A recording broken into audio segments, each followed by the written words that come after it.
Salam, selamat malam, salam sejahtera untuk kita semua. Bapak, Ibu, saudara-saudaraku yang terkasih dalam Tuhan, kembali kita berjumpa dalam renungan malam. Adapun firman Tuhan pada malam hari ini terdapat di dalam kitab Perjanjian Lama, yaitu kitab Yeremia pasal 13 ayat 12 sampai yang ke-14. Saya akan membacakan ayat yang ke-14 dari nas kita. Demikian bunyinya. Aku akan membantingkan seorang kepada yang lain sampai mereka hancur. Bapak-bapak dengan anak-anaknya, demikianlah firman Tuhan. Aku akan membinasakan mereka tanpa belas kasihan, tanpa merasa sayang dan tanpa ampun. Demikianlah firman Tuhan bagi kita pada malam hari ini. Bapak, Ibu, saudara-saudaraku yang dikasihi dan diberkati Tuhan, baru-baru saja terjadi peristiwa yang sangat mencengangkan kita dan tentunya sangat mengejutkan bagi umat manusia yang ada di dunia ini, yaitu peristiwa terjadinya kebakaran di wilayah California, Amerika Serikat. Kebakaran yang sangat besar dan luar biasa. Lalu dari peristiwa itu banyak spekulasi yang dikemukakan oleh orang-orang. Dan dengan mudah kita akses di media-media sosial.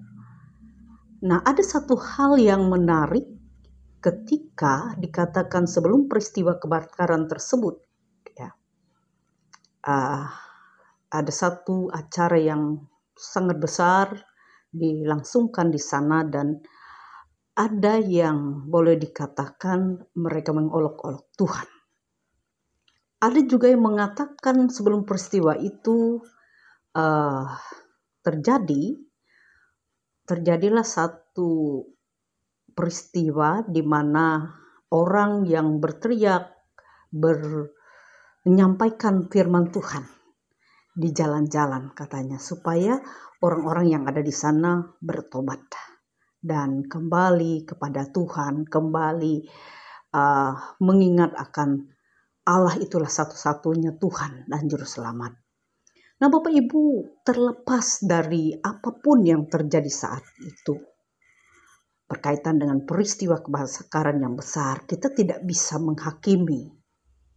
Kita tidak bisa menunding bahwa itu akibat ini dan itu.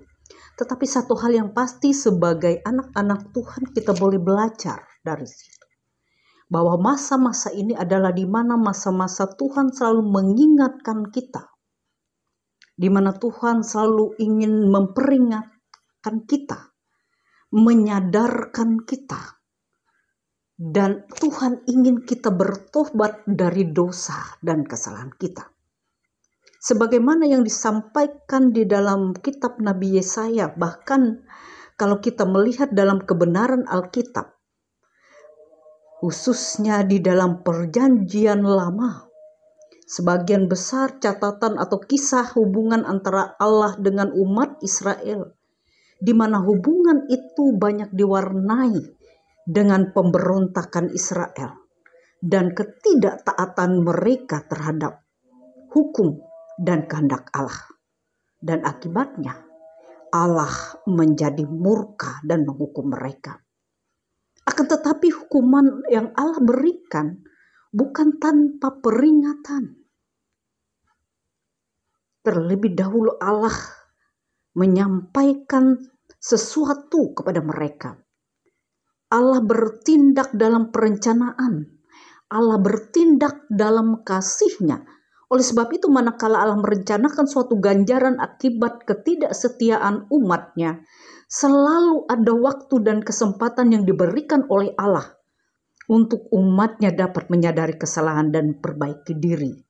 Sehingga Allah membatalkan penghukumannya. Namun Bapak Ibu yang kekasih, kebenaran Alkitab memberikan suatu gambaran yang jelas bagaimana tindak tanduk Israel sebagai umat Allah. Peringatan demi peringatan disampaikan melalui nabi, para nabi, melalui hamba-hambanya, supaya Israel bertobat, supaya Israel berbalik kepada Allah serta mereka memiliki penyesalan dan mengakui ketidaktaatan mereka. Namun mereka tetap hidup di dalam dosa mereka. Melakukan dan menunjukkan sikap hidup yang memberontak, yang tidak mau kembali hidup benar sesuai dengan kehendak Allah. Nah, murka Allah tidak dapat dihindari lagi. Allah lebih marah sebab kedekilan mereka, tegar tengkuk mereka, dan mereka merasa tidak memerlukan Tuhan dan tidak peduli dengan ketetapan serta hukum Tuhan. Karena itu pemberontakan Israel terhadap Tuhan adalah suatu tanda betapa kuasa dosa itu sangat-sangat merusak, sangat-sangat menyesatkan umat dan menjauhkan umat dari Tuhan, bahkan untuk membawa mereka terus-menerus hidup dalam kecemaran, juga merusak hubungan antara manusia dengan Allah. Nah, Bapak Ibu yang kekasih di dalam Tuhan Yesus Kristus, keselamatan yang kita terima adalah anugerah Allah. Dan anugerah Allah itu harus kita syukuri, harus kita respon. Dan salah satunya adalah bagaimana kita belajar untuk menjadi lebih baik. Sebab hidup ini adalah karunia Allah supaya kita terus-menerus hidup menuju perkenanan Tuhan, menuju kehendak Tuhan, menuju kehidupan yang berkenan di hadapan Allah. Kita harus menghargai kesempatan yang Tuhan berikan kepada kita dengan terus hidup melakukan apa yang dikenan olehnya. Israel di sini menjadi satu peringatan bagi kita. Bagaimana Allah menegur, memperingatkan mereka supaya mereka menjadi lebih baik. Demikian pula kita. Allah memperingatkan kita dan menuntun kita dengan firman-Nya supaya kita menjadi lebih baik. Dan betapa baiknya hidup ini apabila kita sadar dan selalu mengingat bahwa hidup kita harus menjadi persembahan yang berkenan di hadapan Tuhan. Sehingga dengan demikian, karena Allah tidak ingin kita binasa, Allah tidak ingin kita tidak selamat dalam kehidupan ini. Sehingga Ia senantiasa mengingatkan kita untuk berbalik, untuk bertobat dari dosa dan kesalahan kita.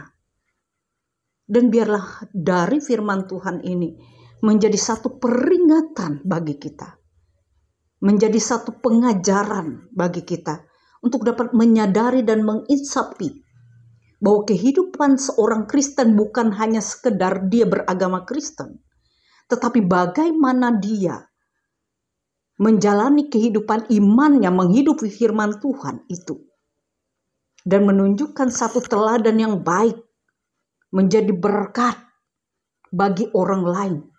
Karena itu ketika kita menjadi anak Tuhan, kita disebut sebagai anak terang. Menjadi terang bagi dunia ini.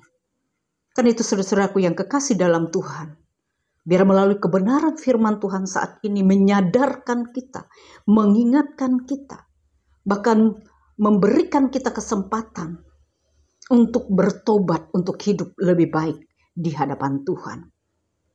Sehingga janji Tuhan, keselamatan daripadanya akan senantiasa menjadi milik dan kepunyaan kita, anak-anaknya. Penghukuman tidak akan pernah terjadi ketika kita merespon, ketika kita cepat berbalik kepada Tuhan. Belas kasihan Allah justru akan berikan keselamatan bagi kita. Kiranya kasih karunia Allah di dalam Yesus Kristus dan anugerahnya, keselamatan di dalam Dia, akan senantiasa memelihara kehidupan kita. Tuhan memberkati kita, firman-Nya tidak akan sia-sia. Mari kita bersatu dalam doa.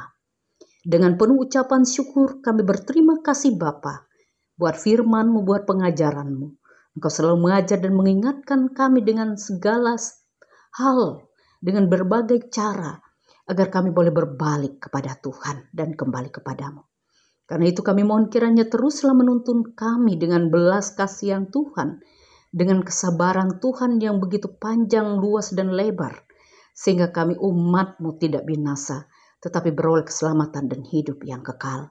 Inilah doa kami Bapa dalam nama Yesus Tuhan dan Juru Selamat kami. Kami berdoa dan mengucap syukur. Amin. Selamat malam, Tuhan memberkati. Shalom.